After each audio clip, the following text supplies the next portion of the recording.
Eh bien, bonjour à toutes et à tous, je suis très heureuse de vous retrouver aujourd'hui pour un tout nouveau let's play, les amis. J'ai nommé Métaphore Fantasio. Voilà, donc Métaphore Fantasio, alors on va l'appeler Métaphore, hein, voilà. Métaphore, c'est donc un RPG, bien évidemment, comme à peu près tous les jeux sur cette chaîne, qui ont été créés, attention, par les créateurs de Persona 3, 4 et 5. Voilà, donc les Persona, c'est des jeux excellents, c'est des licences excellentes. Moi, personnellement, je n'ai pas joué aux Persona, j'ai vu les animés, mais en tout cas, les histoires sont excellentes et je pense que les jeux sont très excellents aussi. Peut-être il y a possibilité pour qu'un jour je vous fasse les Persona, voilà. Peut-être, c'est pas sûr, mais peut-être. Parce que j'aime beaucoup l'univers Persona. Bref, donc du coup, c'est normal si quand vous verrez le jeu, vous y trouverez certaines similitudes avec Persona, c'est parce que bien, c'est fait par les mêmes créateurs. Donc c'est génial. Je ne connais absolument rien du jeu, les amis, voilà. Je ne connais pas l'histoire, je ne sais pas de quoi ça parle, je ne connais pas les personnages, je sais juste à quoi ressemble le personnage principal, parce que bah, il est sur la couverture sur la jaquette du jeu, donc forcément je sais à quoi il ressemble. Mais sinon, je ne connais absolument rien du jeu. Je ne connais pas le gameplay non plus, voilà, je ne sais pas comment ça se joue, je ne sais rien, je ne me suis pas spoilé les amis parce que je voulais faire full découverte avec vous. Voilà, je ne sais pas où je mettrai mon avatar, mais on verra, on ajustera en fonction. Et écoutez, j'ai très hâte de commencer parce que franchement, depuis sa sortie, c'est un jeu qui me faisait de l'œil. Et du coup, je suis contente de pouvoir enfin le faire, de pouvoir le faire avec vous et surtout de pouvoir le découvrir et en votre compagnie. Eh ben écoutez les amis, on commence. C'est parti. Alors, sélectionnez la langue du texte. Ben, français, bien évidemment, hein, on va pas... Confirmer le français pour la langue du texte, oui.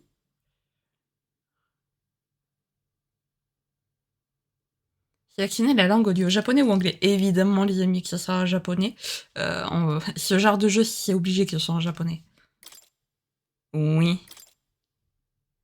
Cette fonctionnalité du jeu nécessite une connexion réseau. Se connecter. Euh... Certaines fonctionnalités du jeu, non. La connexion réseau est désactivée, vous pouvez modifier ce paramètre à tout moment depuis le menu. On verra plus tard. Alors, ajuster la luminosité jusqu'à ce que le monstre soit à peine visible. Ouais, ça me... franchement, là, ça me paraît bien. Oui. Ce jeu utilise un système de sauvegarde automatique. Ok. Est-ce que quand même on peut sauvegarder nous-mêmes aussi? C'est la question, parce que sinon, ça va être compliqué. Attention, la reproduction ou la distribution non autorisée de tout ou partie de ce produit est interdite par la loi. Merci de votre coopération et de votre soutien. Très bien. Cette œuvre est une fiction, oui, on a compris.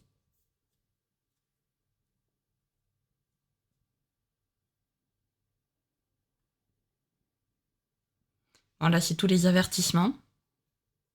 En tout cas, j'aime beaucoup le menu et tout. Ça a l'air vraiment stylé. Atlus. Ça me dit un truc, Atlus.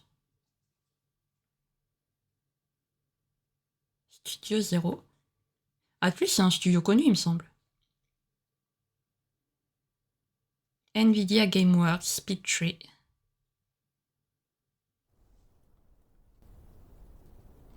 ではいつも通りよしなに必ずやご加護あるでしょう。おいしつけえな、寄るんじゃねえよ、向こうが撃て。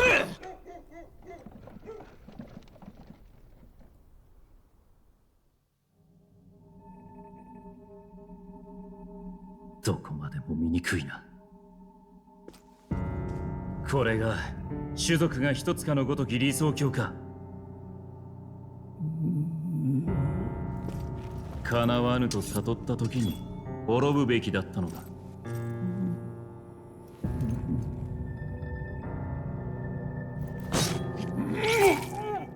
貴様ら王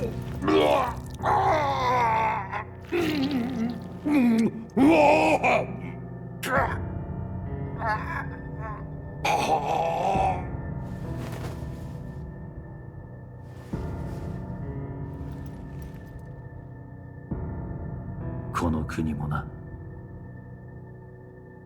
なんということだ。陛下のお命が奪われるなど。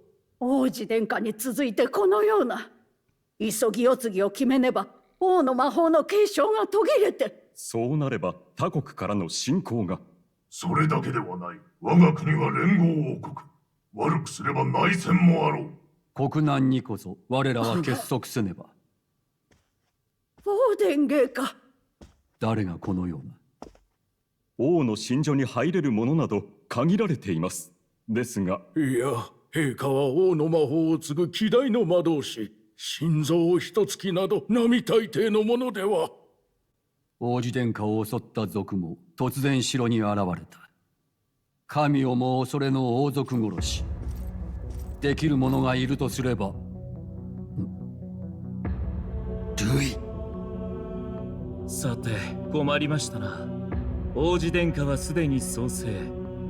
他に王位継承権のある方々には、王の魔法をなす王爵を告げるほど素養ある御人はおられないようだ。こうなると、果たして誰が次の王か。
Ouah, les amis, c'est quoi ce début exceptionnel là?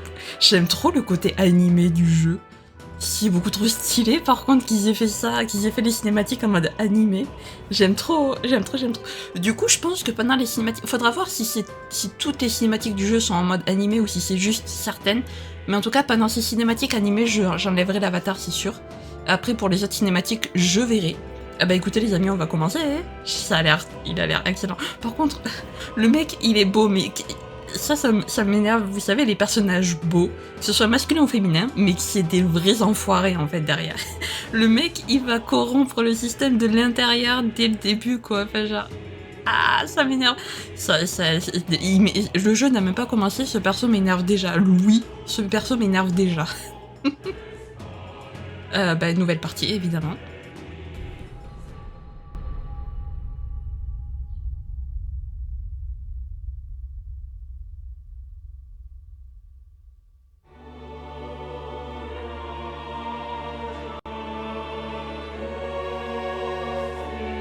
Qui どこからか私を覗き見ているのは。君が何者かはわからないが、私たちの世界に関心があるのかい？興味深いね。名前を教えてくれないか？他の誰でもない。今こちらを見ている君自身の本当の名前を。Donnez-moi votre nom, ceci n'est pas le nom du protagoniste de notre histoire.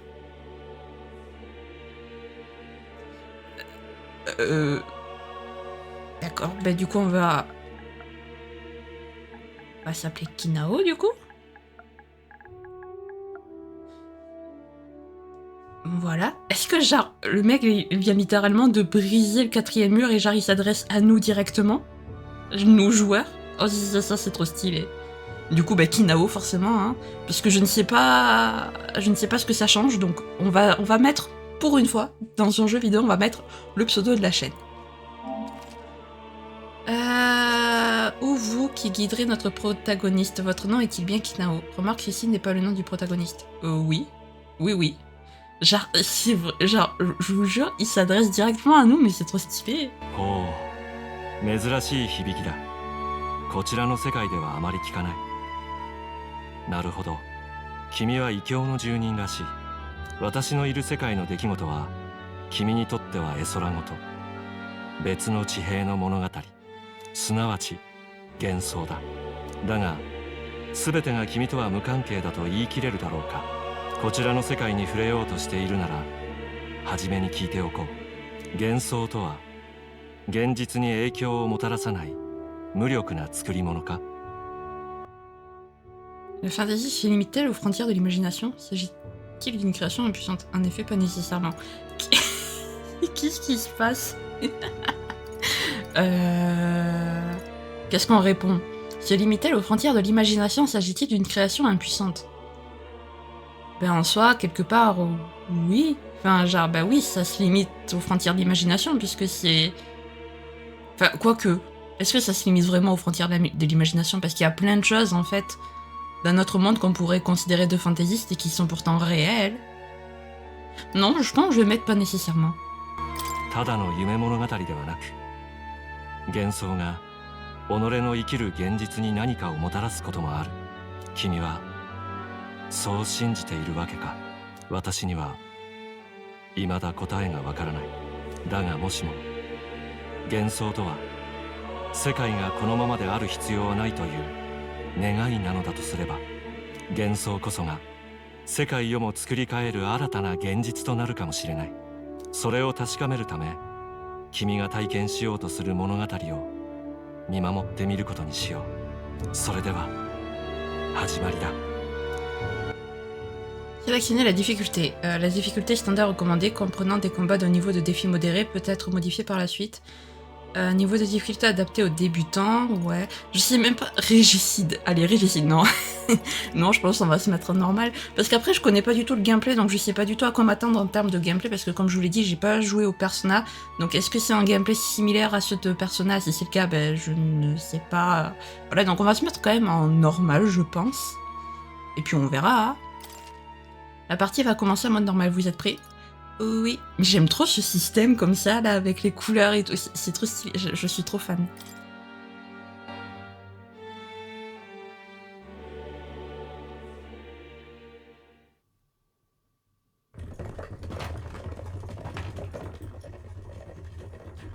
Bien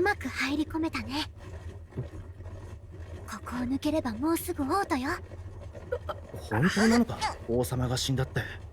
軍は葬式の支度に兵を取られて治安は最悪。ただでさえ妙な怪物が出るとかで兵隊が足りんのに。怪物か。確かに近頃噂を聞くな。おまけに王には世継ぎがいない。後釜争いで揉めるだろう。思いやられるぜ。何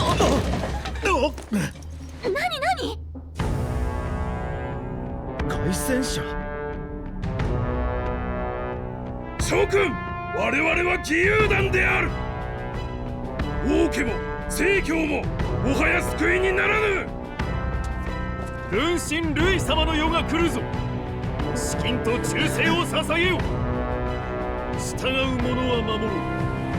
だが逆らえば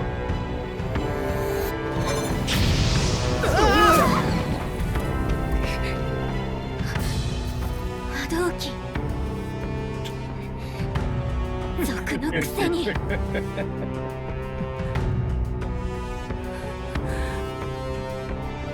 出せ。よし、早くしろ。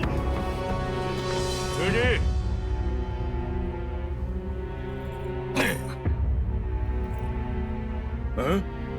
お前、こりゃ珍しい。エルダ族か。本当だ。角も長い耳もね。汚れた種族だ。王都に何の用だ。おっと、なんだ、生意気にこんなもん持ちやがって待て。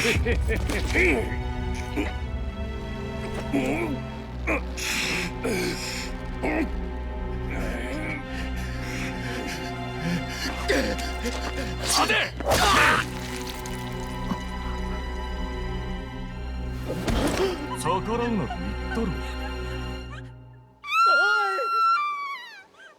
おい騒ぐな。皆殺しにされたいか。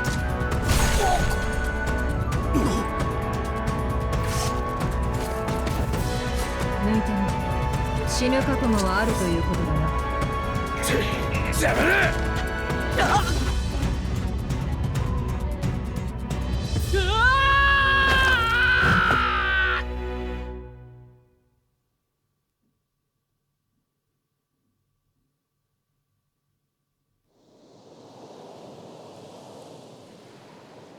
もう治安悪すぎでしょ。軍神ルイ様の世が訪れるとか言っちゃって。ちょっと大丈夫？まあ首がつながってるだけマシね。匿名のことはバレずに済んだし、幸運だったと思いましょう。 Quelle mission est-ce que tu veux bien Quelle mission? 匿名って？ちょっと冗談でもやめて。分かってると思うけど、私たちの正体が誰かにバレたら終わりだからね。命より重い任務よ。失敗したらもう行き場なんてないんだから。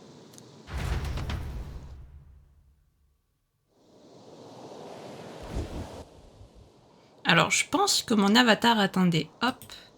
Je pense.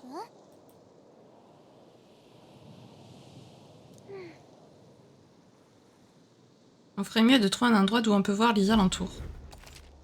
Comment de base utiliser oui, le joystick gauche pour vous déplacer. Maintenez R2 enfoncé en vous déplaçant pour courir.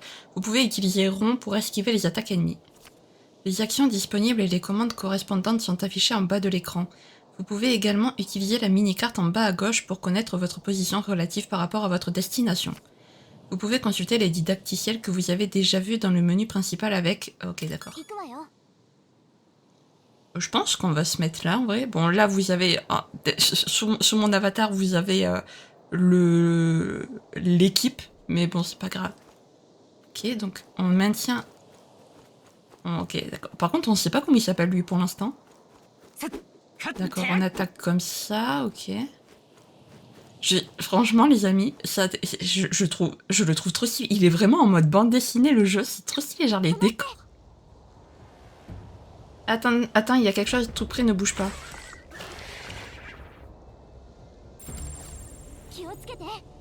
Attention, ces ennemis sont dangereux, mais je ne crois pas qu'ils nous aient repérés pour le moment. Vision féerique. Appuyez sur L2 pour utiliser la vision féerique. La vision féerique vous permet d'analyser l'environnement à travers les sens de Gallica pendant un certain temps. Lorsque vous voyez un ennemi que vous n'avez jamais affronté, celui-ci est indiqué comme étant inconnu. Il vaut donc mieux l'aborder avec précaution. Évitons les ennemis et poursuivons notre chemin jusqu'à un endroit en hauteur, en continuant de suivre la falaise. D'accord. Oh, c'est stylé. Ah, j'aime bien. Le jeu a l'air incroyable. Donc... Ah bon? Qui c'est qu'il y en a après moi? Ah oui. Sinon, je peux pas essayer de le battre au pire?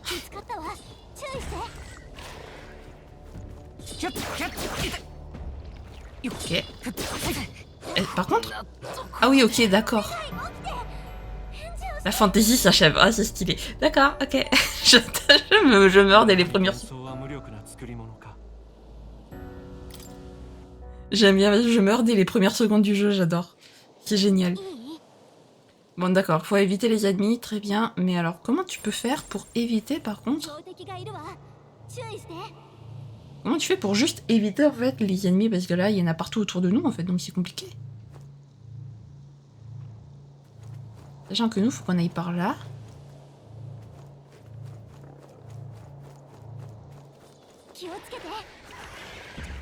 Bon, hop. Voilà. Ah, par contre, j'apprécie parce que...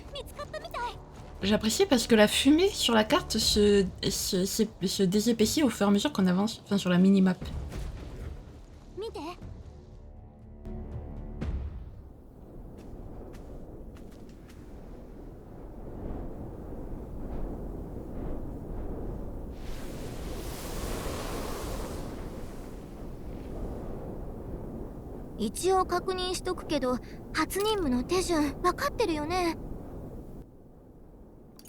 Rafraîchis ma mémoire.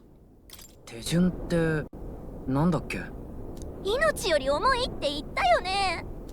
まずはオートに入って、母兵者で新兵として採用されるよう動いて。これは王国の命運がかかった匿名。遂げるか死ぬかよ。でも死ぬのは嫌。絶対やり遂げましょう。日が暮れる前に抜けないと危険ね。めげずに急がなきゃ。不安は現実に恐るべき怪物を生み出す。これ私たち妖精に伝わる言葉よ。いつもの魔法をかけてあげる。気休めくらいにはなるでしょ。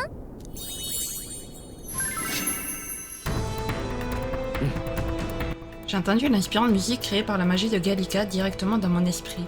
この世に初めて生まれた魔法は音楽なのよ。どう？乗ってきたでしょ。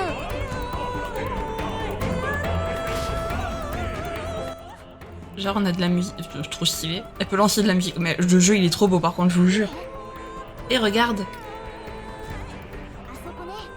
c'est une route, pas vrai? Quel soulagement, on peut déjà voir Grand Trad d'ici. Encore un petit effort, continuons d'avancer sans nous faire repérer. Ouais, sans nous faire repérer bien sûr. Oh la musique elle est incroyable. La musique elle est trop bien.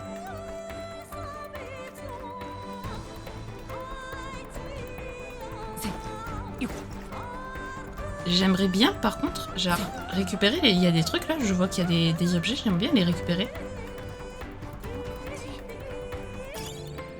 Herbe, d'accord.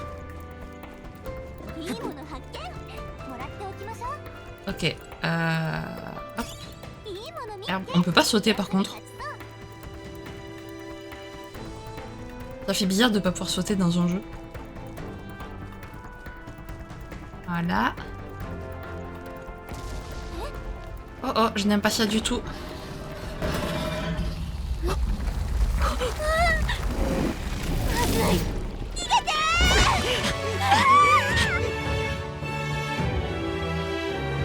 つの種族と3つの国は魔法の恵みに抱かれる大地ユークロニア連合王国歴785年ユークロニアは突然の王の死に揺れていた。不安から種族同士はいがみ合い格差に引き裂かれ、かつて歌われた英雄譚を覚えている者もない。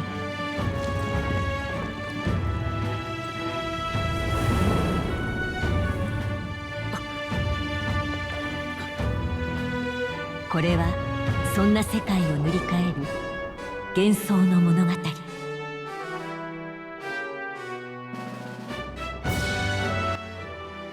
Issu d'une époque glorieuse, au véritable explorateur, détenteur d'une puissante fantaisie.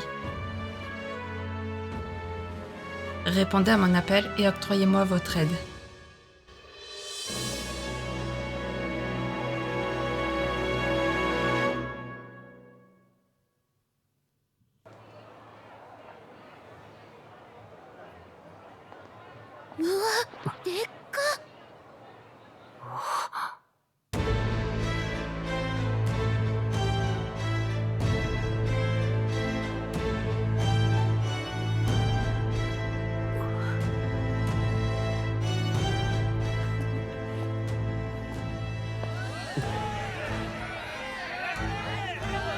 早くしろよ。潰せ潰せ。違う、俺は何もやってない。嘘つけ、二本足の犬め。楽しきで何でもやるやつらがよ。かの者を魔導機の正しからざる使用の咎で死刑とする。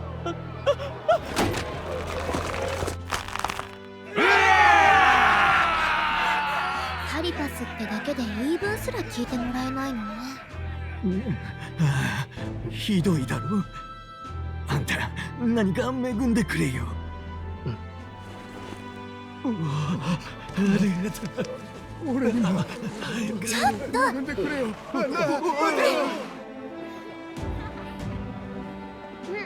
田舎とは違うのよ。まったく。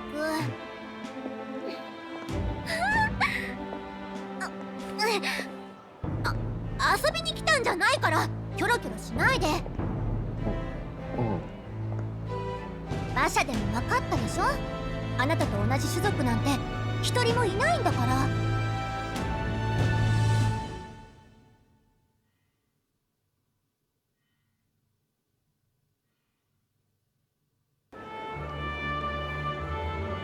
でもさすが王都ね。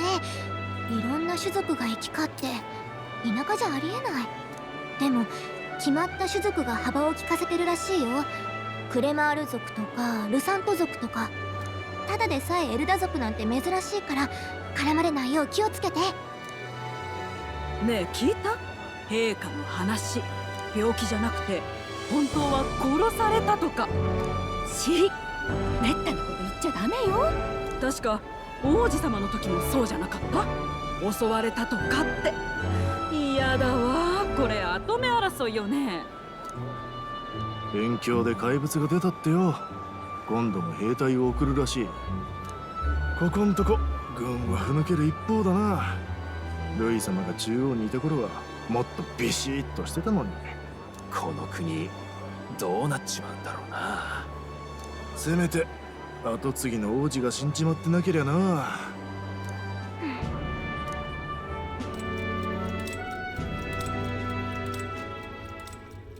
陛下が見まかられたこの一大事にもやはり王子殿下の身に変わりはないか。王国一の聖女ですらも清め得なかった呪い。いかな我らであってもどうすることも。襲撃から早10年以上だ。お体の衰弱ももはや限界か。このようなやり方、殿下はお許しにならぬであろうが、やむを得まい。殿下を呪い、陛下のお命までも奪ったあの男だけは決して許してはならぬ。軍へと潜り込み、老子に伝令を届けてはもらえぬか。まさかお主に頼むことになるとはな。だがもはや仲間もおらず、他に手立てがないのだ。これは匿名である。よいか、必ず伝えるのだ。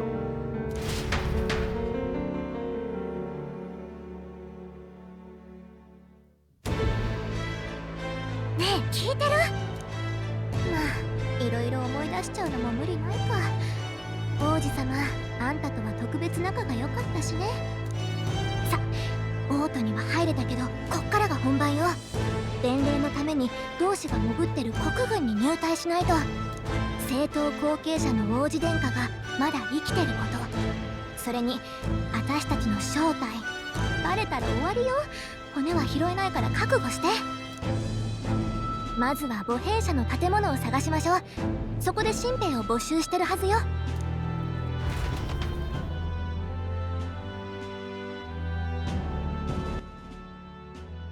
On joue pas beaucoup quand même. Ah, tu es sûr de savoir où on va? Il n'y a pas de honte à admettre que tu es perdu et à me demander conseil. Ce qu'il faut savoir une fois en ville, appuyez sur R1 pour ouvrir la carte du lieu actuel. Si vous ne savez pas quoi faire, appuyez sur triangle et Gallica vous renseignera sur la région. Sauvegarde, appuyez sur la flèche du haut dans des zones sûres comme les villes pour enregistrer votre progression. Ah, on peut pas enregistrer partout, d'accord. Wow, wow, wow, wow. Capitale royale de Grand Trad. D'accord. On est l'après-midi, Agvodi. Alors, Agvodi, je sais pas ce que c'est. Mais ok, donc attendez. Comment il a dit? R1. Nouveau rue Sunnuméo. Ok, donc nous, on est là. Et il faut qu'on aille au point jaune. Non, le point jaune, c'est quoi? Je peux pas déplacer. J'ai pas de curseur ni rien. Ok, bon, très bien. Faut que je te reparle. On n'a pas le temps de faire des détours. Si tu es perdu, consulte ta carte. Continue tout droit dans la rue principale et tu trouveras le bureau de recrutement. Je sais pas pourquoi, mais Gallica, elle me fait trop penser. Oh, et ça sur notre épaule, très bien. Gallica, elle me fait trop penser à Elaine dans Seven Deadly Sins. Je ne sais pas pourquoi. Mais elle m'y fait penser. Peut-être parce que c'est une fée, qu'elle est toute petite aussi. Je ne sais pas, mais en tout cas, elle me fait grave penser à Elaine. Et ensuite, donc, notre perso qui était ami avec le prince. Ok, d'accord, donc on a un petit peu, entre guillemets, le meilleur ami, je suppose, du prince. On sait pas trop qui il est, quelle est l'organisation dans laquelle il semble être, là, qui essaie de sauver le prince. Parce qu'apparemment, c'est les seuls à être au courant que le prince est encore en vie. Et qu'il y a peut-être une façon de le sauver. Donc, ok. Moi, j'ai bien envie de me balader, quand même, hein. Qu'est-ce qu'un Elda fait ici? Et tu gâches Magnol. Donc Elda, si j'ai bien... Oui, alors en plus, il y a toutes les ethnies. Donc si j'ai bien compris, Elda, c'est ceux qui ressemblent à des humains. Après, il y a les hommes bêtes chiens. Il y a ceux avec les cornes. Il y a les elfes aussi, si j'ai bien compris. Enfin, pas les elfes, mais... Et donc apparemment, si j'ai bien compris, les Eldas sont pas très bien vus par la société, quoi. Apparemment. Les funérailles royales, j'espère qu'aucune de ces immenses tribus ne viendra souiller notre ville. Regardez, c'est un Elda. Ouais.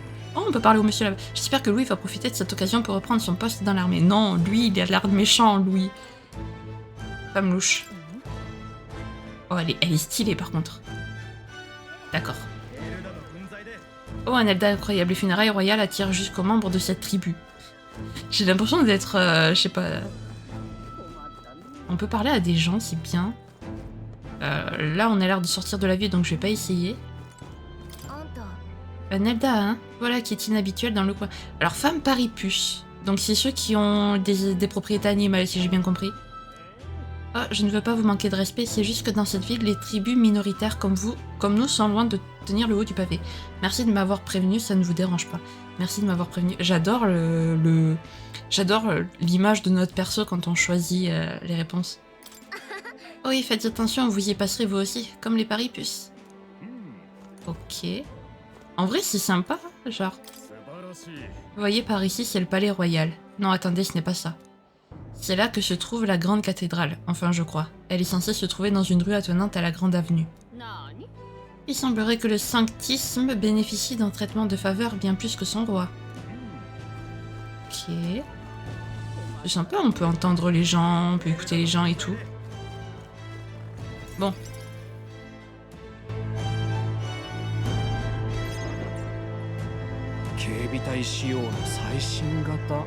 Ka. これさえありゃちょっとは上位の魔法が使えそうなんだがな。さ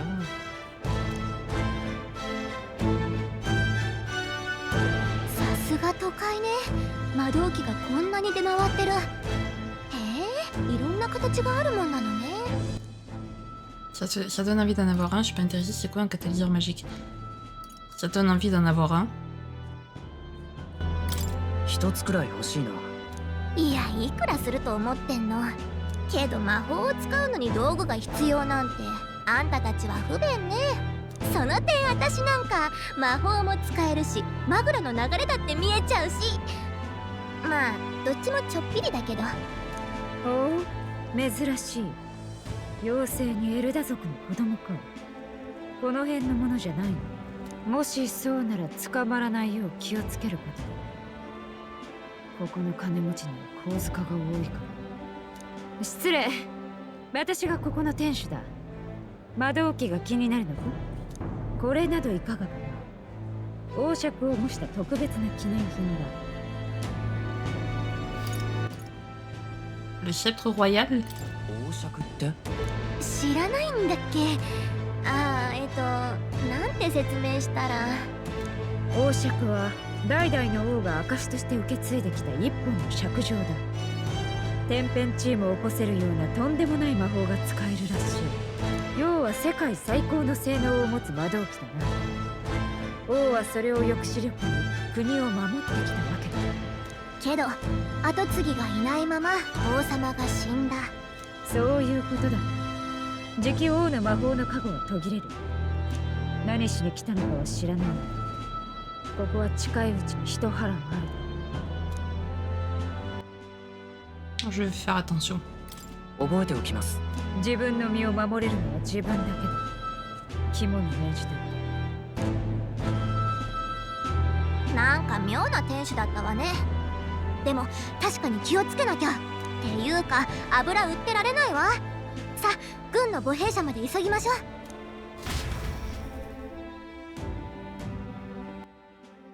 Par contre, je sais pas si c'est signe d'un pouvoir ou autre, mais je trouve ça ultra stylé, ces yeux verrons. Alors, on va partir pour la capitale.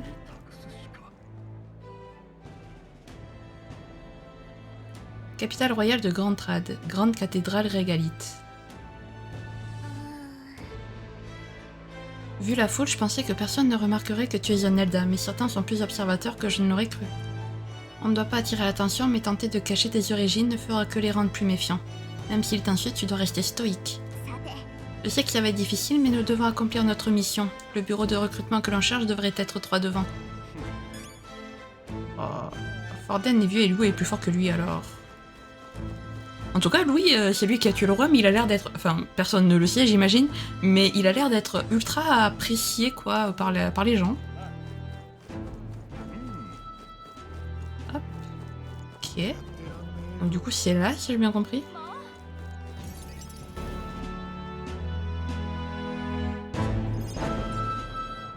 Ah, そこが母兵舎ね。じゃあここから先は任せるわ。大した問題は起きないと思うけど。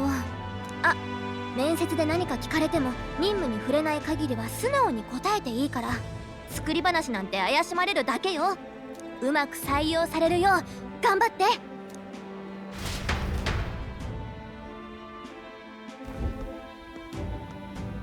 じゃあしっかりね。ああ、貴族出身？食うに困らんはずのやつがなんでここに。さては家が落ちぶれたか。ここでは強さを家柄で測るのか、俺を軍に入れるのか入れないのか、どっちだ？って若造ね。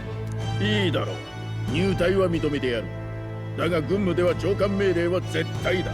死ぬことだって任務に含まれる。青臭い坊ちゃんに現実を叩き込んでやる。せいぜいお国のために死んで役立て。貴重な味方を脅して統率か。思ってたより能なしの集まりだな。でも安心しろ、この国は俺が変えてやる。こいつ言わせておけば。やめとけ。こんなことで医者の仕事を増やすな。悪運に感謝しとけ。ほら次早くしろ。は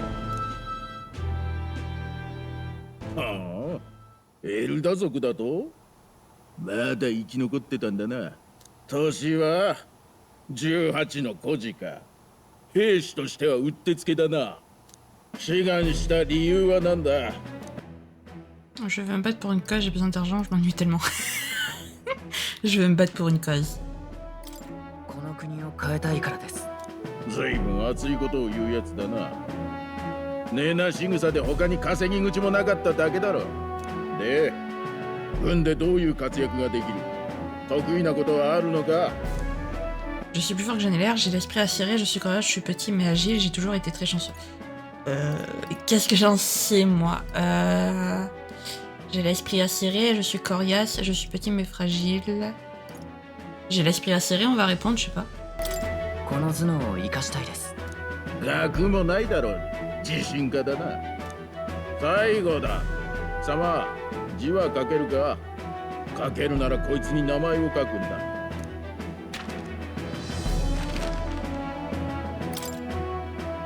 Veuillez saisir le prénom du protagoniste de cette histoire. Est-ce qu'il a... Je sais pas, est-ce qu'il a un prénom de base, le MC? Parce que s'il a un prénom de base, j'aimerais bien lui donner son vrai prénom, mais... Sinon, on va l'appeler Shin comme d'habitude. Shin et Kinao, c'est parfait. Kinao qui joue Shin, c'est magnifique, non? Franchement, je sais pas s'il a un prénom ou pas, le protagoniste. Parce que s'il a vraiment un prénom de base, en fait... J'ai même pas la boîte le boîtier du jeu. S'il a vraiment un prénom de base, j'ai pas envie de lui donner un autre prénom du coup. Bon écoutez, tant pis, vous savez quoi, on va l'appeler Shin, je pense, tant pis. Voilà. Et puis let's go. Bon, allez les amis, on va l'appeler Shin. Tant pis. Let's go.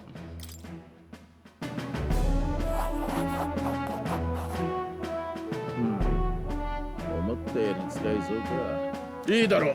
貴様の入隊を認める。やった。知っての通り、怪物騒ぎやらで人手が足らん。生半可な覚悟じゃ最初の認知で死ぬことになるぞ。では、受付の中で装備一式と新兵用の魔導機を貸し与える。受け取っておけ。珍しがって壊すなよ。言ってよし。次。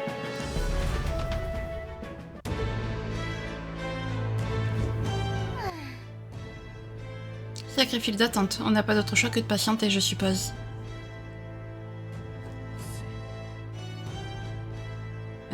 Ok. Oh, le jeune noble dont on connaît. D'ailleurs, la voix de ce mec me dit trop un truc. C'est la voix de Diluc dans Genshin. Ça, c'est sûr. Mais je suis sûre que je l'ai entendu dans un animé aussi. Toi aussi, tu viens t'enrôler. La queue commence juste après moi, si jamais. Mais peut-être qu'il te fallait quelque chose. T'es vraiment un noble? Tu as entendu mon entretien, c'est ça? Oui, j'en suis bien, mais ma famille n'a guère de poids puisqu'on vient de la campagne. Disons que mon passé me motive à le faire. Je suis venu m'enrôler pour protéger le royaume, voilà tout. Pourquoi je sens que lui, il va très vite être notre... un allié, je sais pas pourquoi je le sens. On dit que la tribu importe peu dans l'armée, mais je vais probablement finir en première ligne comme bouclier vivant. Je trouverai pas mieux de toute façon. Au moins dans l'armée de Louis, chacun est jugé sur la base de son mérite, même les paripus. Ah, attendez! Ben non, j'allais dire, s'il faut, il est gentil, et en fait, c'était le roi le méchant, mais si on est ami avec le prince et qu'on est le protagoniste, à moins qu'on joue un méchant, je sais pas, c'est bizarre. Louis, d'un coup, j'ai envie de lui laisser le bénéfice du doute, d'un coup. Bon sang, je suis venue m'inscrire parce que c'était censé être une source d'argent facile, mais je n'ai aucune envie de me coltiner à Nelda. Les paripus passent encore, mais les Zelda portent malheur. Vous croyez que je porte malheur? On va rien dire. C'est quoi cette tête? Me cherchez pas trop ou vous allez atterrir à la potence. J'ai juste besoin d'un prétexte pour vous livrer aux gardes. Personne ne croira à la parole de Nelda, alors faites pas le malin ou vous finirez au bout d'une corde, compris? Ne te préoccupe pas de ce qu'il raconte, ce serait une perte de temps.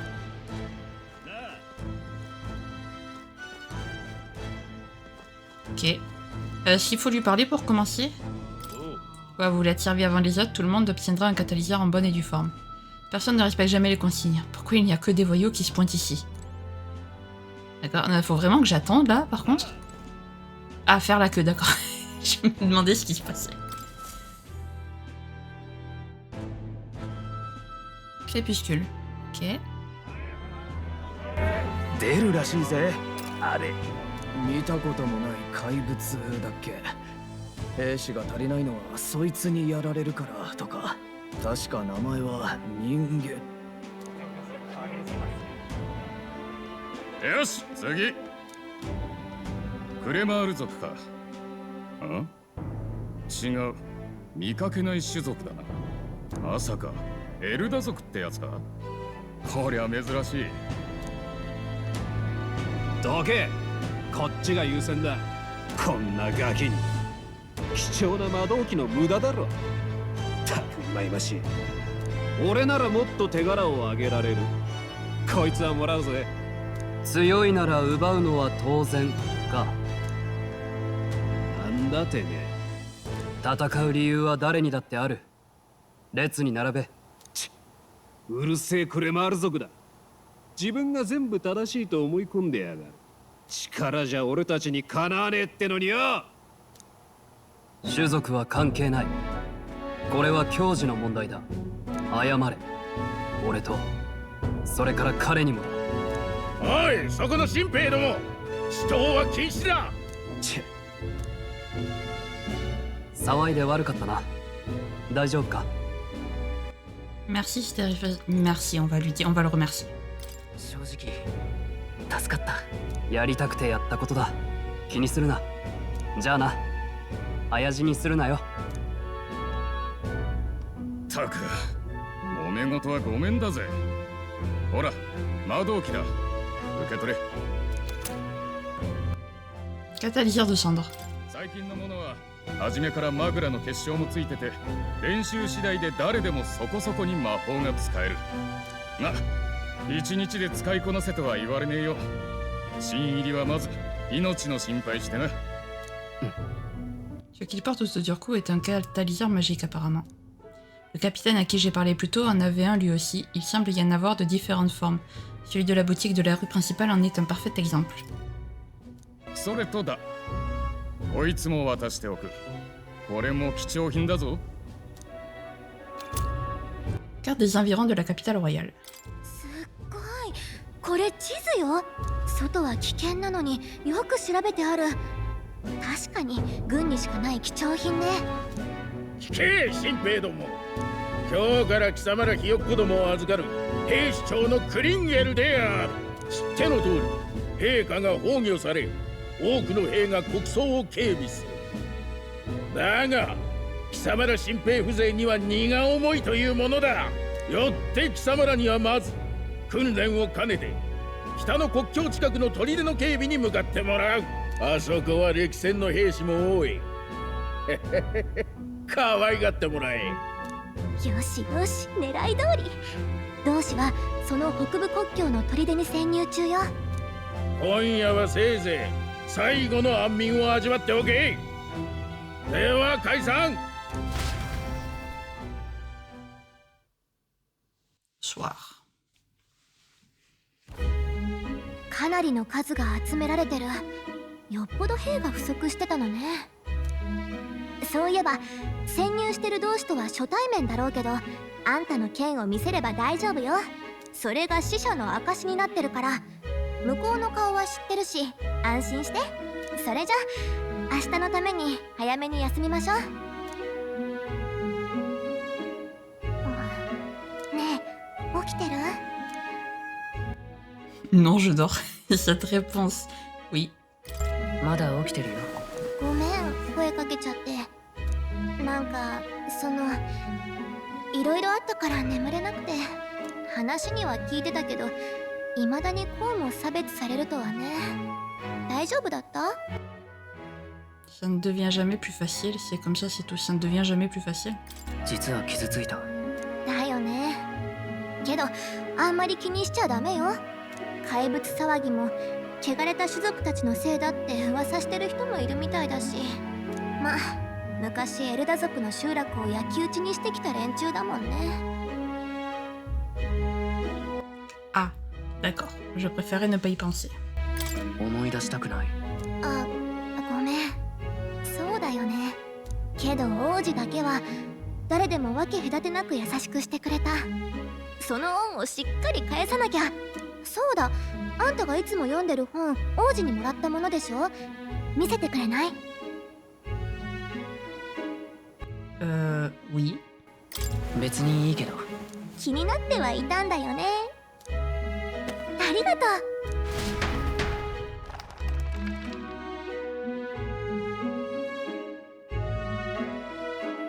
確か幻想小説ってやつだっけ。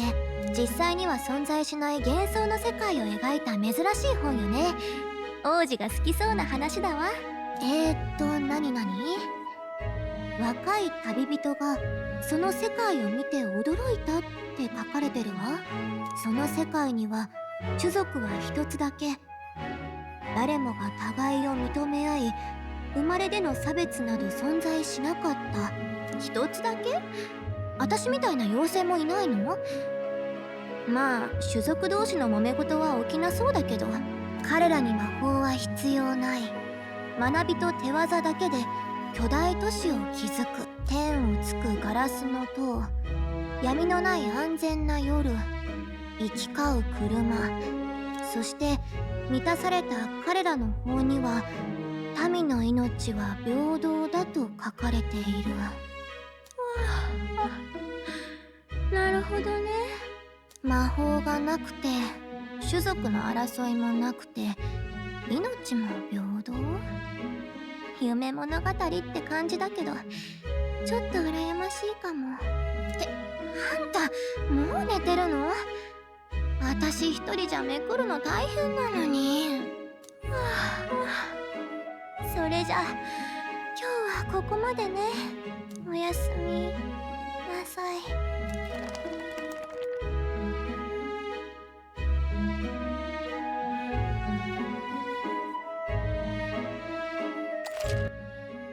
Enregistrer les événements jusqu'à présent. Oui, je veux bien. On peut faire 5 sauvegardes. Sauvegarde terminée.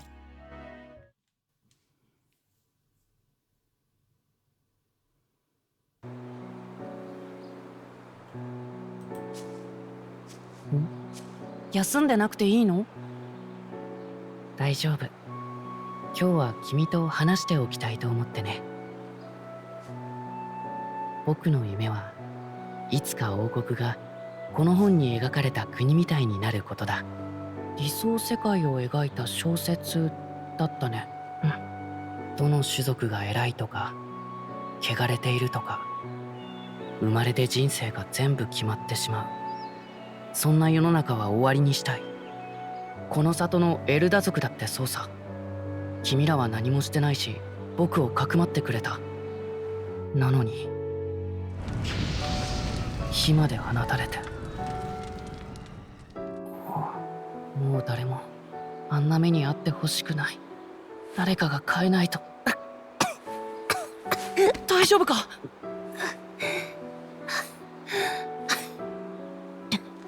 無理できる体じゃ。現実が残酷なのは分かってる。でも最後まで諦めたくないんだ。僕は王子、王様になる者は英雄でなきゃいけない。英雄？辛い時こそ先頭に立って困難を打ち倒す人のことさ。父上から教わったんだ。この国にはかつてそんな英雄がたくさんいたって。だから諦めない。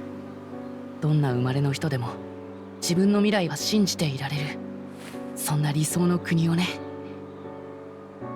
笑われるかもしれないけど、きっとできるさ。いつもそうだった。苦しい時に君がいたからどんなことも乗り越えられた。叶えよう。君ならなれるよ、英雄に。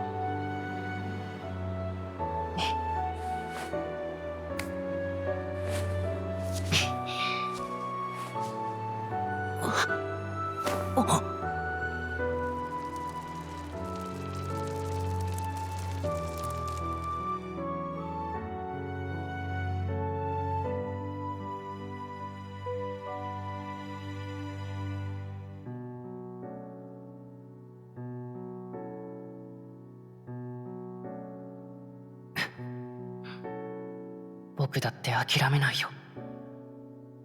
どんなことがあっても。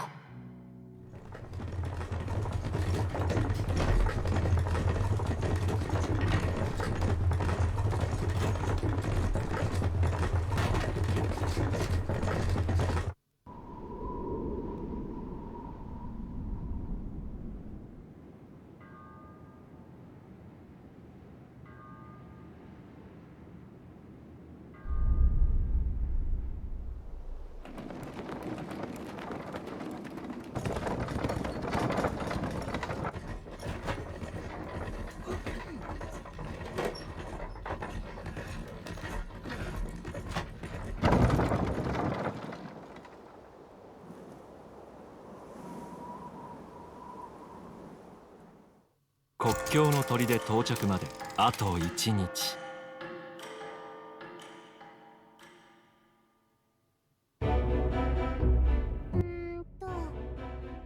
Je me demande à quel point nous avons progressé. Regardons notre destination, le fort de la frontière nord.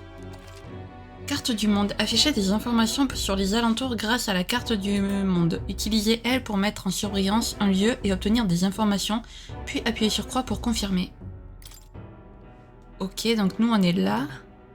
Forteresse bâtie pour défendre le secteur nord de Grand Trad de la guerre d'annexion. Inutilisée pendant un temps, elle a été rouverte depuis les apparitions fréquentes de monstres. Ok, bon bah du coup c'est là qu'il faut qu'on aille. Voici le fort de la frontière nord, c'est ici que notre contact est déployé. Espérons qu'on le trouve rapidement. J'ai compris. Tout ce qu'on peut faire pour l'instant c'est se reposer. On doit être frais pour demain. Le noble là qui nous est venu en aide pendant qu'on s'inscrivait, soit il va devenir notre allié, genre on va devenir pote et tout, soit il va mourir. Voilà. Par contre, je sens que la relation entre le protagoniste et le prince, je vais l'aimer. Ils sont trop chauds ensemble. C'est adorable, leur amitié est trop belle.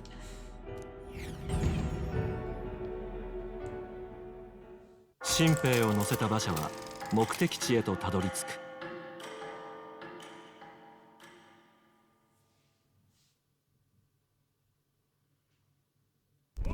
北部国境の砦。併合戦争の時代、隣国との国境の山あいに建てられた砦である。だが近年、怪物の増加によって王都の守りの重要度は増しており、送り込まれる兵士の数は再び増えつつある。新米の兵士たちは砦へと続く急勾配の坂の手前で馬車から降ろされることになる。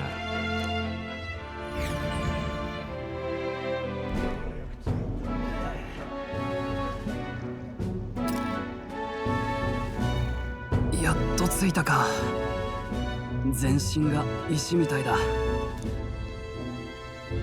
おい、そこの若造、戦場で隙を見せるな。国境は平時でも揉め事が起こる常在戦場だ。背筋を伸ばせ。幾多の視線をくぐったこのクリンゲル様が兵の心構えを解いてやる。あれはそう、偵察任務の時だった。付き合いきれん。それよりお前が読んでた本だが、どんなとこが面白いんだ？ Le monde sans magie, le monde avec une seule tribu, c'est difficile à expliquer. Le monde avec une seule tribu. その世界では種族が一つだけなんだ。種族による差別がないってわけか。この現実じゃ考えられないな。要は理想郷を書いてるわけか。本はそれなりに読んできたが、そんなのは初めて見るな。死んだ国王もあれで即位したての頃は融和を掲げる理想論者だったらしいぞ。だが途中で投げ出して不可能だと証明しただけに終わった。どうだい、あの凡人王には荷が重すぎたんだ。貴様、新兵の分際で陛下の悪口か？聞き流せねえな。士気が下がる。めんどくさい。言いたいことがあんならはっきり言えよ。あ？ Je m'excuse dans son nom, tu veux te battre? Laisse un peu pardon. Je m'excuse dans son nom. すいませんでした。ああ、見ろ。劣等種のガキの方が道理を分かってるぜ。まあいい。今回はそいつに免じて許してやるが、あんま調子乗んなよ。文句つけたがりのクレマールさんよ。やれやれ。確かに個人を悪く言った俺も良くない。思ったことがすぐ口に出るたちでな。だがお前とは馬が合いそうだ。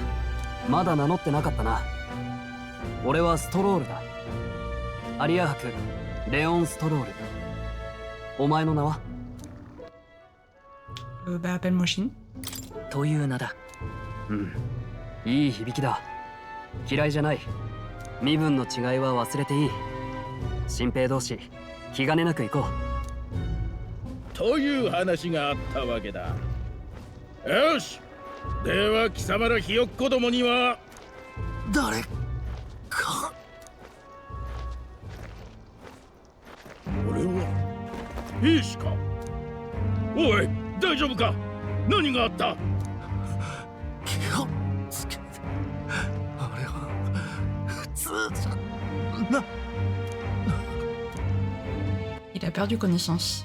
我が隊のものじゃない。砦の兵士だ。まさか陛下なき今を狙って隣国が反乱を。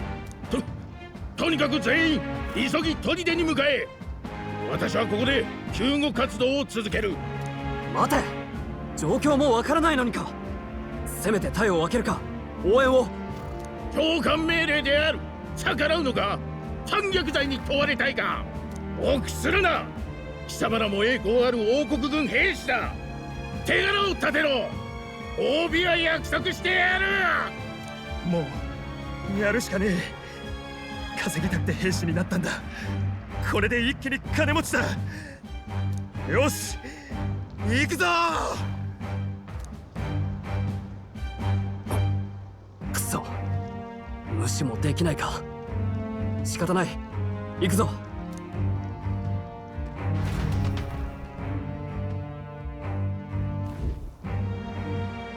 ねえ、嫌な予感がする。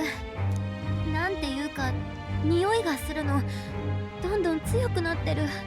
おい、どうかしたのか？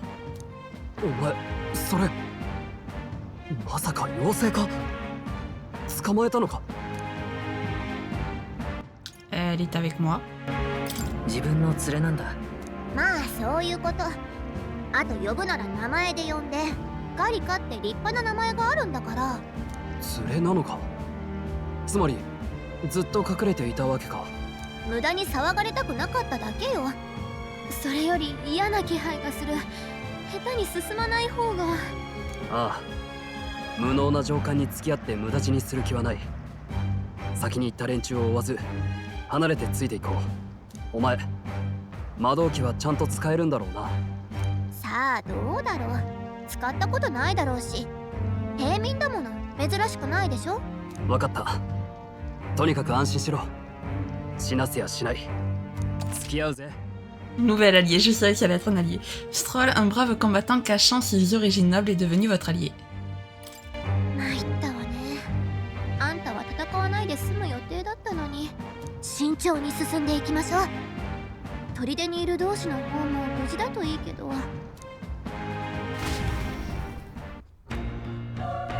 Eh ben les amis, après 1 heure de gameplay, on a enfin le combat. Nous voilà dans une situation inattendue, mais n'oublie pas notre mission. Je sais. Fais attention, notre contact doit être à l'intérieur. Il faut simplement qu'on le retrouve. Oh, vous détalez comme des lapins. Qu'est-ce que vous disiez? J'ai entendu parler d'un allié. Oh, ce n'est rien, je m'inquiétais juste pour les soldats à l'intérieur. Je vois. Quoi qu'il en soit, cette situation me concerne aussi, entrons. Ouais les amis, enfin après 1 heure, je peux enfin voir les combats parce que je voulais voir comment les combats passaient en fait.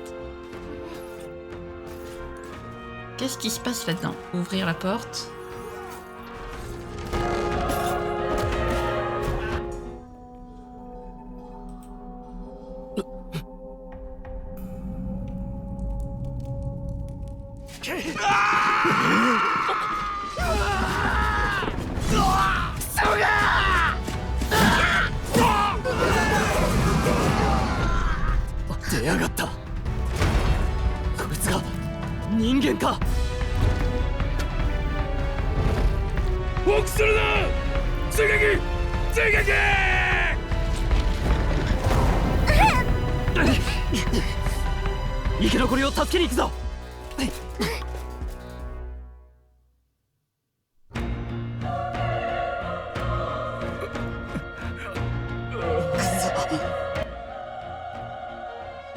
Bon sang, c'est terrible, il y a tant de morts. Crius, j'espère que tu es sain et sauf. Pas de temps à perdre. En cherchant, nous pourrions trouver des survivants. Alors, c'est très drôle que les humains soient appelés... Enfin, que les humains ce soient des monstres et que les Zelda qui ressemblent aux humains que nous on connaît, ils soient pas appelés humains du coup. C'est assez marrant. On a bien changé en tout cas les humains. Non, aucun d'entre eux ne respire. C'est pas vrai, nous sommes arrivés trop tard. Mais il pourrait y en avoir d'autres. Continuons les recherches. Ok. Là, on peut pas regarder. Reculez, on a de la compagnie. Qu'est-ce qui lui arrive à celui-là? Il est semblable au monstre de tout à l'heure. Il est plus petit, mais c'est aussi un humain. On dirait qu'il va falloir se... Je suis désolée, mais... Pourquoi ça s'appelle un humain, ce truc? Attendez, si c'est un humain, est-ce qu'on a au moins une chance? Raison de plus pour le confronter. J'ai un certain passif avec eux. Enfin, la seule chose qu'on peut faire pour l'instant, c'est d'unir nos forces pour agir, tu ne crois pas? Je suis d'accord. Je suis content de voir que tu as encore toute ta tête. Ensemble, on devrait pouvoir s'en sortir. Meurs pas, Stroll, pitié. Ce n'est pas un ennemi qu'on vaincra en attaquant chacun de notre côté. Trouvons un plan d'attaque et nous aurons peut-être une chance.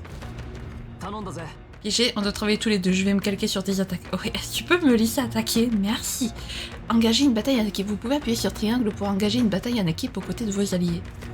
Vous pouvez appuyer sur triangle à tout moment, mais si vous utilisez d'abord des attaques carrées pour étourdir les ennemis, vous pouvez engager une bataille en équipe en prenant l'avantage. Combattez de manière offensive en attaquant continuellement avec arrêt pour épuiser la jauge limite de l'ennemi qui s'affiche à côté de lui et ainsi l'étourdir. Ok.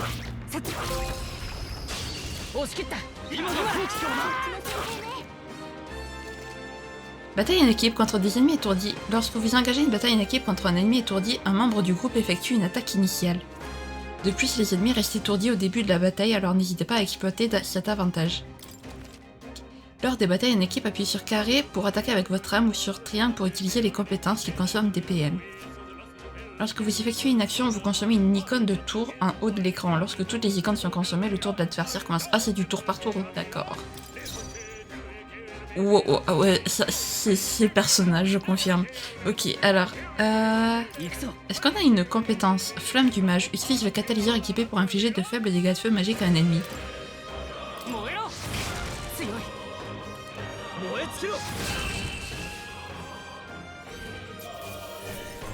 4 points d'XP, 20 en magie, 10 d'argent. Ok, on a obtenu de l'herbe. Ok. On passe niveau 1. Ah non, même pas. On passe niveau 2. Non, même pas. Saperlotte. Je sais pas comment on l'a fait, Saperlotte. On respire encore. Et je n'en demande pas plus. Pressons le pas avant qu'il ne soit trop tard. Du coup, ils sont tous morts, si j'ai bien compris. Très bien. Je regarde qu'il n'y ait rien quand même, on sait jamais. Ah mais c'est écrit sur la carte. Je vois. Stop. Il y en a un autre, il nous répare, ça risque de tourner au vinaigre. On dirait qu'il ne nous a pas aperçus. On peut peut-être profiter de l'occasion pour les prendre par surprise, non? Attaquer les ennemis sans être repéré. Si vous réussissez à attaquer un ennemi à l'aide de carrés sans être repéré, il est possible d'épuiser toute sa jauge limite en une seule fois et de l'étourdir instantanément. Ok, donc je vais essayer...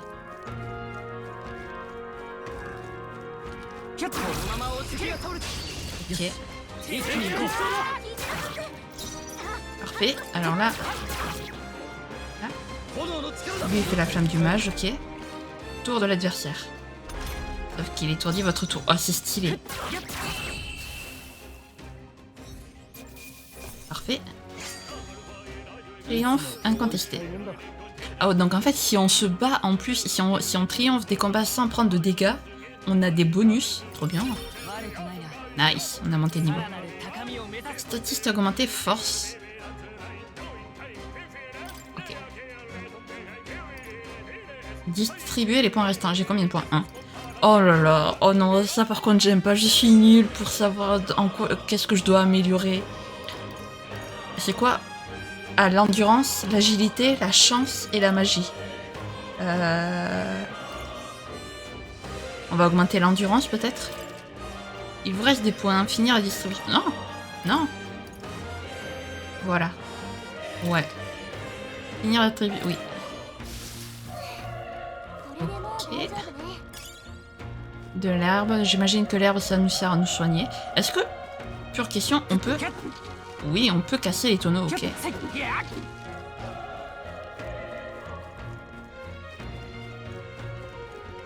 Ah, je vous l'avais dit, je connaissais pas le gameplay, je savais pas que c'était du tour par tour.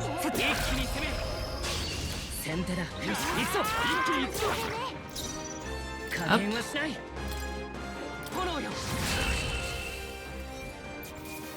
Bon, pour l'instant, c'est assez simple, mais c'est normal.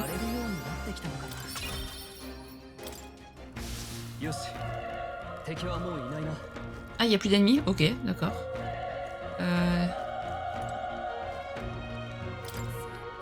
Il respire encore, mais il est seulement amoché. Nelda, ne me touchez pas, votre tribu porte malheur. C'est de votre faute, ce fichu monstre s'est pointé, parce qu'on avait Nelda sur le champ de bataille. J'aimerais bien savoir d'où ça vient que les Zelda portent malheur quand même. Évidemment, bien sûr que ça s'est passé comme ça. Bon sang, nom de... Super. Le soldat a l'air mort. Génial. A l'air bien jeune, une nouvelle recrue. Demi-tour, cette chose est là devant. Il reste des soldats, n'est-ce pas? Nous ne pouvons pas fuir et les abandonner à leur sort. C'est trop tard, nous ne sommes pas de taille face à ce monstre. Fuyez tant que vous le pouvez. Ne vous approchez pas de ça. Ok. Il n'est pas là non plus, what, il est bien pu passer. Je déteste les Zelda, je savais que ce fort était maudit. C'est pour ça que ce monstre nous a attaqués. Yukam, ce n'est pas de sa faute si l'humain est apparu. Mais tout le monde est mort. Il y avait des familles. Peu importe, même si vous êtes un Zelda. Pitié à l'aide. Je ne veux pas mourir. Super. Est-ce qu'on pourrait en sauver au moins un, s'il vous plaît?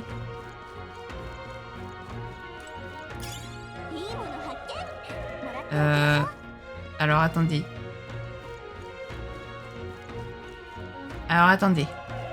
Il y a un problème, c'est que... Ça commence bien. que là, je peux pas y aller. Par là. C'est enflammé. Ah, c'était par là. C'était par là.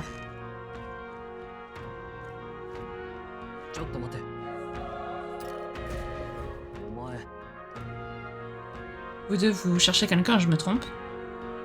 Je ne peux pas répondre à ça, en effet. Qu'est-ce qu'on dit? Qu'est-ce qu'on répond? En effet, moi j'ai envie de lui faire confiance à ce troll. C'est bien ce que je pensais. Tout prend sens. Pourquoi me le cacher? J'imagine que vous avez une bonne raison. Eh bien, pour tout te dire... Ce cri, c'est l'humain de tout à l'heure.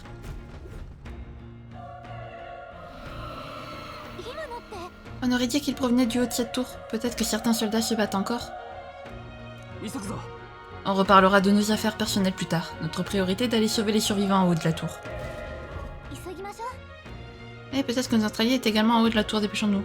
Ok, pour l'instant là je peux pas sauvegarder. En tout cas.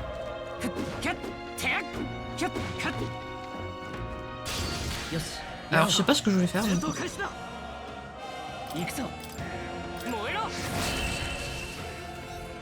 Voilà.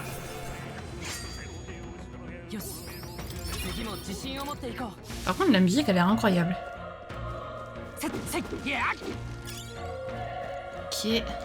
Donc je pense à faire carré avant de faire équipe. Ça donne presque envie de jouer au personnage, je vous jure. Parce que le gameplay, pour avoir déjà vu des images des jeux Persona, ça fait grave penser au personnage.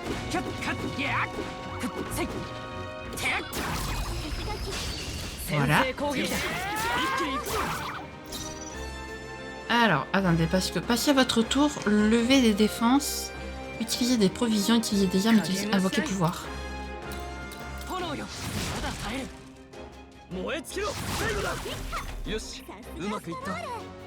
Étourdissement, donc c'est à nous.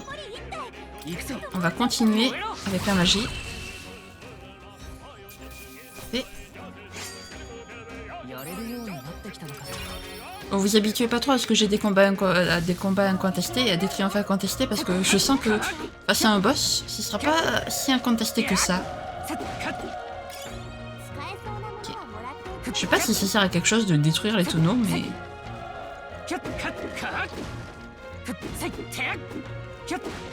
Ok, moi y a rien.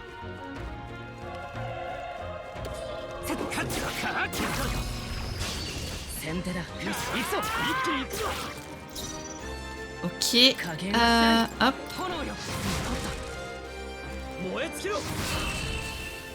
Nickel. Et enfin contesté. Yay! Donc notre magie augmente, ok.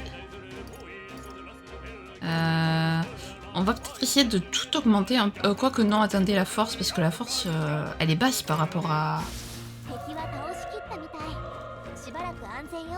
Par rapport au reste. Alors là, il y a... ça.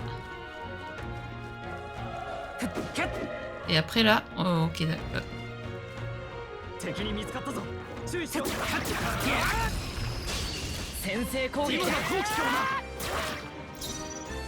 Ok. Nickel, merci.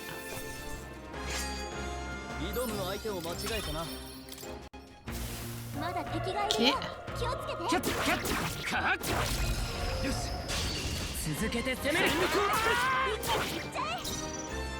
Là.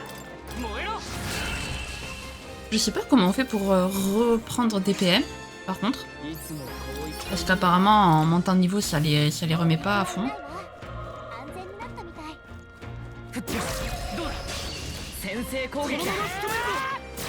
Ah, ils sont deux. Là, hop. Parfait.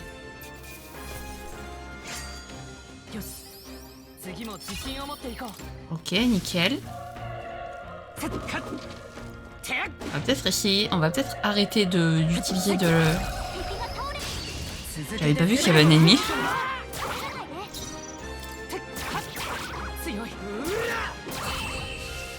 Nickel.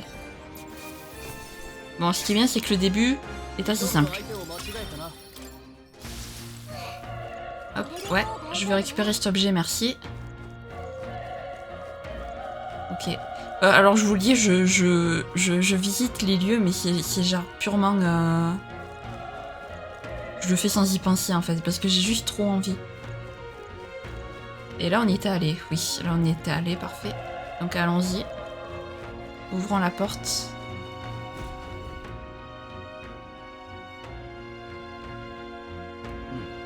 La tour est droit devant. Ça te dérange si je prends un instant? Honnêtement, je doute qu'il y ait énormément de survivants. Même si on affrontait tous les deux ce monstre, on ne serait sûrement pas capable de sauver qui que ce soit. Mais quand bien même, je dois y aller. C'est ce qu'un noble ferait. Mais pourquoi risquer autant pour ce genre de principe? Tu n'es même pas certain de pouvoir rentrer chez toi en un seul morceau? Parce que si je peux sauver la moindre âme, je le ferai. À quoi bon être noble si c'est pour fuir? Après tout ce que j'ai vécu, je ne pourrais pas me regarder dans un miroir. Après tout ce que tu as vécu? Non. Et toi, tu comptes quand même m'accompagner? Tu cherches quelqu'un, il me semble. Tu ne peux pas mourir sans avoir retrouvé cette personne, hein? Ce n'est plus le moment de fuir, je ne peux pas te laisser mourir, je peux pas te laisser mourir. Je ne veux pas que tu y laisses ta peau. Même dans ce genre de situation, tu t'inquiètes plus pour les autres que pour toi-même. Je vois, c'est touchant. Si je fuis maintenant, je ne pourrai ni transmettre le message, ni sauver le prince. Je n'ai pas d'autre choix que d'aller de l'avant. Bien, dans ce cas, file-moi un coup de main.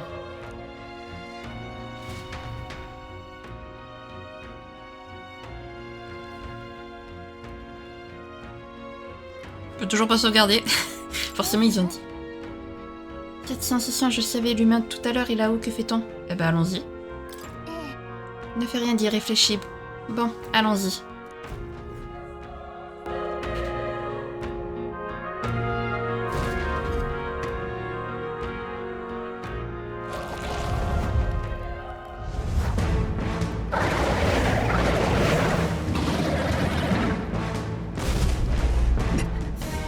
Bon sang. でもない迫力だ。人間なんなのよこいつ。これ以上好きにはさせない。なんとか食い止めるぞ。 Danger, tu m'étonnes. こいつらが。とにかくやるしかないよ。 Je dois survivre si je veux remplir ma mission. Tu crois? Ben pour l'instant on va juste... 化け物がやってやるさ。炎の力だ。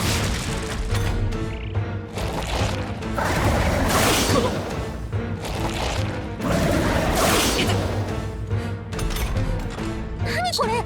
攻撃が全然効いてない。あっけなく死んでたまるか。 Le protagoniste, Shin, c'est peut-être le moment d'éveiller le pouvoir que tu caches à ton fort intérieur, parce que je suis sûre qu'il cache un truc, lui. Ça peut pas... Je veux dire, le synopsis même du truc quand je lance le jeu, c'est éveillez-vous. Donc frère, c'est que t'as un pouvoir caché. Bon, on va continuer d'attaquer, pour l'instant.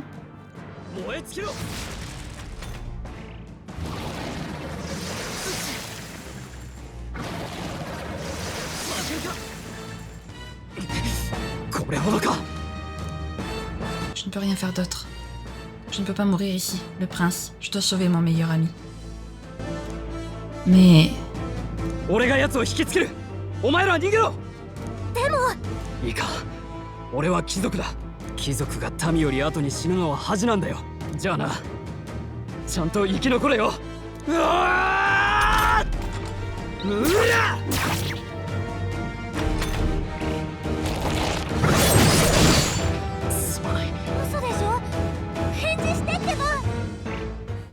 大丈夫か？バカ野郎、早く逃げ。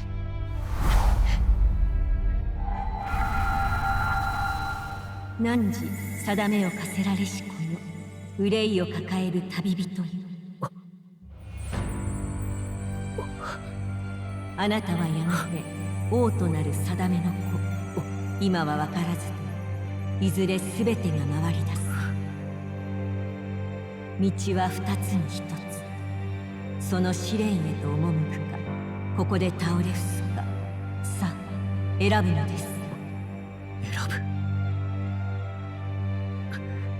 ぶ。いいでしょう。恐れと向き合う魂には英雄が目覚める。己自身に命じなさい。内なる英雄の姿に変われと、己の心に。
今の一体何が。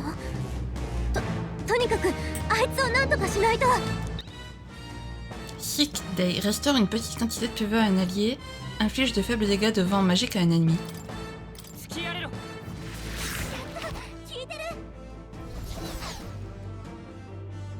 Mon propre pouvoir n'est même pas comparable. En plus, il peut utiliser la magie même sans catalyseur.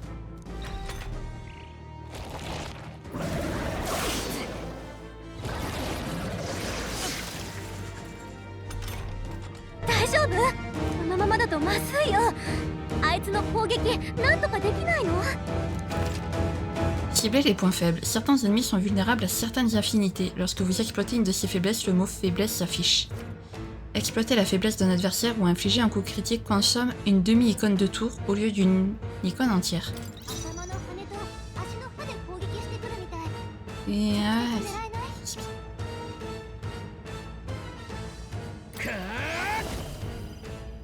ok.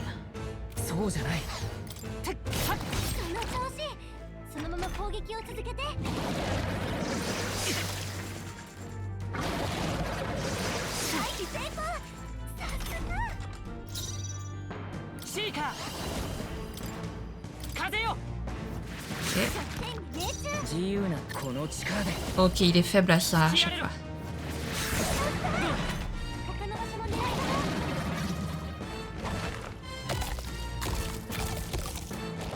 What? Ah bah génial. 自分の体の一部を食べてる。これじゃあ攻撃しても回復されちゃう。まさか体の一部を自分で食べるなんて。Bah faut détruire les pommes du coup.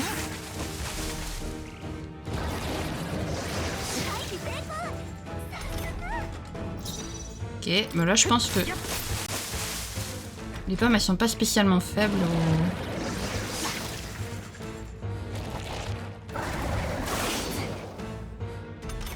Ok, on résiste. リンゴみたいなのどうにかしなきゃ。そうね、私ならできることがあるかも。ねえ、任せてくれない？ Système, permettre à Gallica de faire tomber les pommes que l'ennemi utilise pour guérir. Oui. 了解、任せて。ならもう回復もできないはず。今のうちにやっちゃいましょう。Ok.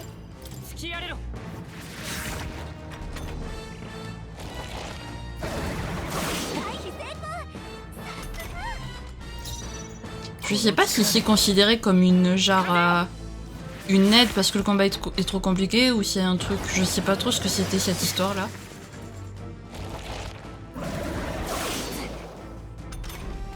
Après normalement je suis pas censée avoir d'aide parce que ben je suis en normal, pas en...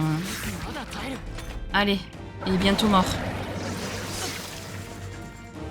Bon là le triomphe il est pas du tout incontesté mais bon.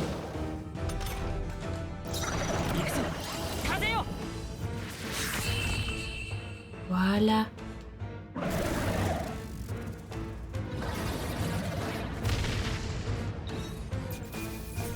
Oh, là je pense qu'on va bien monter niveau 100 points d'XP. Ah, du coup on peut faire augmenter aussi notre héros de niveau, parce que j'imagine que c'est du coup le nom du truc.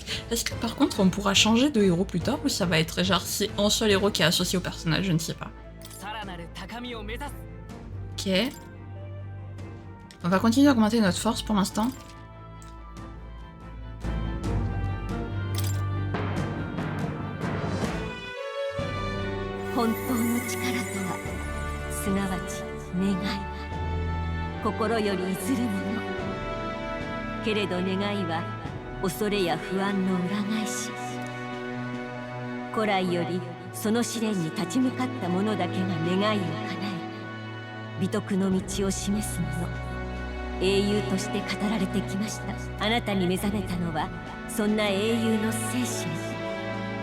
全ての人に眠る未知への不安を探求心へと変える力、世界を変えたいのならその力を手に旅に出るのです。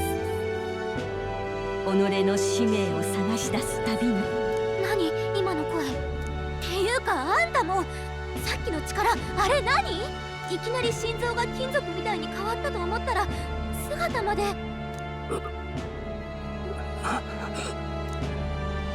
見て、ストロールって人まだ生きてる。驚いたな。誰か生き残ったのか。その声もしかしてグライアス？よかった、生きてた。お前ガリカか。ほら、彼が例の同志よ。伝令を届ける相手。手ひどくやられてるな。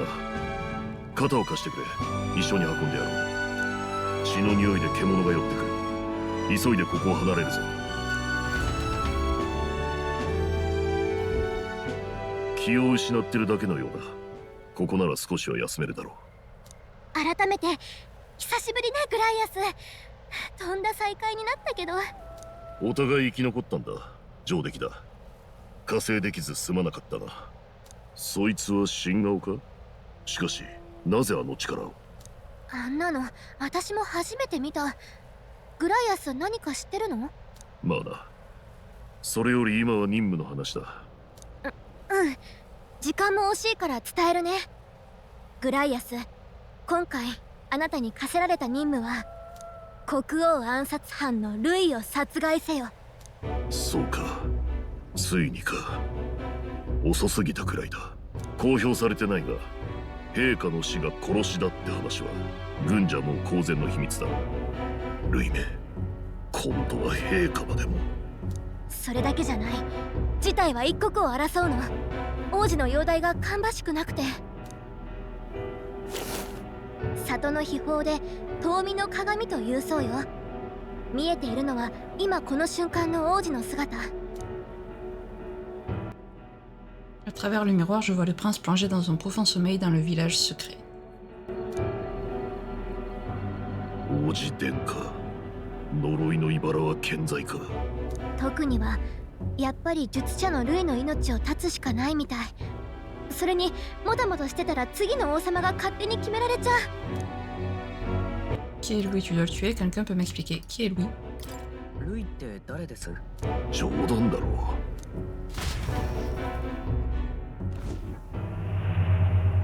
15年ほど前、子供同然の弱いで志願してきた一人の新兵が図抜けた軍隊で周りを驚かせ怪物と噂になった。ルイ・グイヤベル、傭兵と魔法戦の天才だ。一時は最年少で将軍かとまで噂されたが、ある日奴は事件を起こした。王子の襲撃事件ね。王子殿下は敵の魔導士の魔法を受け、死の呪いに侵されてしまった。その魔導士こそ他ならぬルイだ。今や王子殿下だけでなく陛下をも手にかけた大罪人。万が一にも玉座につけば王国は滅びる。でも王都を歩いてみた感じ、ルイの支持者って割と多かったんだけど、そこまで疑われたのになんでなの？ルイの手際は見事で物証は何も出なかった。疑いは残ったが投獄はできず、結局地方へ領違いされるだけにとどまった。それに奴は現場の軍人たちからは有能な上官として今でも支持が厚い。容疑を濡れ衣だと信じてる者も少なくない。実際奴が中枢にいた頃の国軍は圧倒的だった。長年くすぶっていた独立運動が平定されたのはルイの功績だ。悔しいが奴は確かに強い。武術に魔法、紛れもなく天才だ。世の中に納得できず力を求めてる連中の憧れなのさ。グライアスがそこまで言うなんて、これは骨が折れそうね。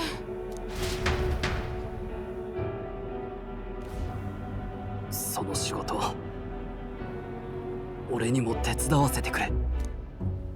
そっちは部外者だったわけか。タヌキ寝入りで盗み聞きか。逃げおおせると思うか。さっきので魔導機も壊れちまった。逃げる気はない。俺は俺の正義を貫きたいだけだ。ねえグライアス、助かったのは彼もいたからよ。人手不足だし手伝ってもらおう。救った命を粗末にすることはない。お前、仲間でもない初対面だったこいつに命を捨てて加勢したっていうのか。戦いで貴族が平民より後に死ぬのは恥だ。俺は貴族としてその正義に従っただけさ。俺も焼きが回ったな。妙な動きを見せたら容赦なく殺す。それじゃあというわけだ。またよろしくな。だが俺たちが助かったことは伏せる。身を隠すには死人のままの方が好都合だ。大義を遂げるまでその命預からせてもらう。Peut-être commencer. Alors, opération, arracher le prince à la mort. Pour sauver le prince de la malédiction de la mort, je dois vaincre Louis Gabern, cette fourbe raclure qui a non seulement attaqué le prince, mais aussi assassiné le défunt. Excusez-moi, mais par contre, les traducteurs, ils se sont lâchés sur la traduction. Hein. Échéance inconnue rend 7 losanges, c'est ça, hein 6, 3, 3, ouais c'est ça, 6, 7. 国葬にはルイも現れる。それまでに王都に戻れないと勝機はない。だが街道を通れば検問に遭うだろう。そこで別の道を使うぞ。この先の廃鉱山を迂回せずに中を突っ切る。今夜は傷を癒しておけ。明朝に出発しよう。頼むぞ。Nouvel allié, Grius. Grius, le soldat vétéran enhardi par de nombreux combats, est devenu votre allié. ここから本当の任務が始まるのね。それじゃ野営の準備でもしましょう。これで少しは落ち着けるな。お前ら二人は今日のが初仕事か。初陣で人間に出くわすとはな。よく生きてたもんだ。あいつらは何なんだ。どう見ても普通の生き物じゃない。人間の生態は謎だらけだ。マグラに守られ普通の攻撃は効かず、姿も習性もどんな動物にも似ていない。確かなのはここ数年被害が増える一方だってことだ。俺が砦に潜入してたのはその辺を調べるためだ。何か掴んだのか。えらく食いついてくるな。残念だが確かなことは分かってない。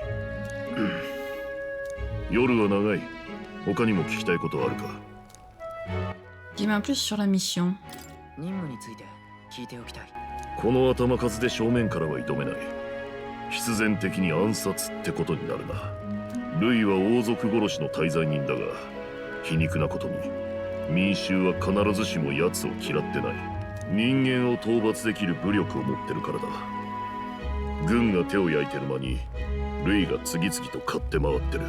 奴もある意味怪物さ。お前より若い頃から天才軍師としても魔導士としても一目置かれていた。そんな相手を俺たちだけで狙うのか。国葬の人混みを利用するしかないだろうな。ルイだけは絶対に許すことはできない。必ず仕留める。